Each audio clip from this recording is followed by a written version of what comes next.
কোথায় যেন একটা লেখা পড়েছিলাম, তোমাকে একজন পেয়ে গেছে মানে আরেকজন কি বীভৎস ভাবেই না তোমাকে হারিয়েছে।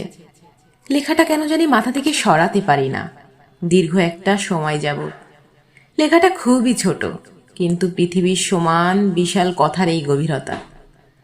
কেউ একজন দিনের পর দিন, মাসের পর মাস, বছরের পর বছর কাউকে নিজের করে পাওয়ার স্বপ্ন দেখে যাচ্ছে, অপেক্ষা করে যাচ্ছে। অথচ অন্য কেউ যেন অপেক্ষা ছাড়াই, সাধনা ছাড়াই তাকে নিজের করে পেয়ে গেল। সে জানেও না সে যাকে নিজের করে পেল তাকে কেউ একজন কতদিন ধরে ক্ষুধার্ত ভিক্ষুকের মতো তার অপেক্ষায় দাঁড়িয়েছিল। কলিজায় থাকা মানুষটা যখন কলিজা ছেড়ে চলে যায়, তখন আর কাউকে কিন্তু বলা যায় না যে মানুষটা আমায় ছেড়ে চলে গেছে, মানুষটা আর আমার নেই।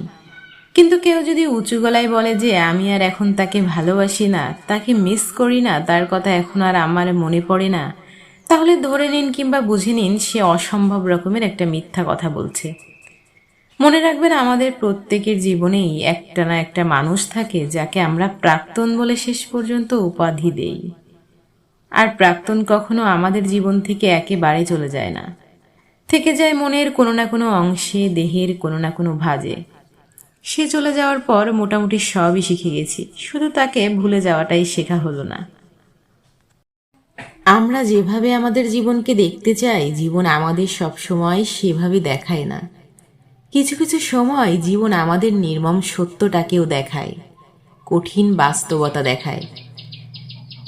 যে জিনিস না মেনে নিতে চেয়েছিলাম, একসময় হট্টগোল করেছিলাম, সে জিনিস শান্তভাবে মেনে নিতে শেখায়, ছেড়ে দিতে শেখায়।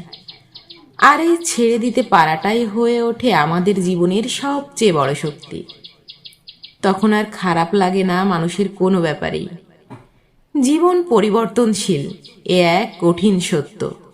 কত কিছুই বদলে যায়, আর এই বদলে যাওয়াটা না চাইতেও মেনে নিতে হয়।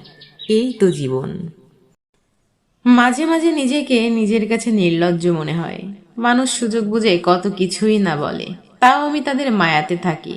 তারা জানে না তাদের কথা এবং আচরণে আমি কতটা কষ্ট পাই, তবুও মুখে হাসি রাখতে হয়। তাই তো আজ আমি কারোর কাছেই গুরুত্বপূর্ণ হয়ে উঠতে পারিনি, সবার কাছেই আমি অবহেলিত। যাক, ব্যাপার না, তবু আলহামদুলিল্লাহ, জীবন সুন্দর।